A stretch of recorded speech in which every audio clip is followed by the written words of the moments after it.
Students geometry related একটি problem যেটা CGL এ খুব আসে। বলছে একটা ট্রায়াঙ্গেল আছে, তার অল্টিটিউডের রেশিও দেওয়া আছে, উচ্চতার রেশিও দেওয়া আছে 4:5:6। ট্রায়াঙ্গেলটা কেমন ট্রায়াঙ্গেল? আমরা জানি কোনো ট্রায়াঙ্গেলের যে তিনটে সাইড হয় এ, বি আর সি, এই সাইডের রেশিওর সাথে অল্টিটিউডের একটা রেসিপ্রোকাল রেশিও হয়। অর্থাৎ A:B:C মানে আমি বলতে পারি 1/H1 1/H2 1/H3। অর্থাৎ অল্টিটিউড বা উচ্চতার রেশিওর রেসিপ্রোকাল রেশিও হয় সাইডসের রেশিও। তাহলে এখান থেকে আমি সাইডসের রেশিও পেয়ে যাব।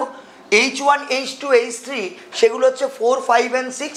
তাহলে এটা 1/4 1/5 1/6। তো এদের এলসিএম কত হয়? 4 5 6 এর এলসিএম হয় 60। 60 দিয়ে আমি পুরোটাকে মাল্টিপ্লাই করে দেবো প্রত্যেকটাকে। 1/4 × 60 মানে এটা 15 হয়ে গেল, 1/5 × 60 মানে 12 হয়ে গেল, এটা 10 হয়ে গেল। এবার লার্জেস্ট সাইড কি? লার্জেস্ট সাইড হচ্ছে 15। 15 এর স্কোয়ার কত? 225। বাকি দুটো সাইড কত? 12 আর 10। 12 স্কোয়ার 144, 10 স্কোয়ার 100।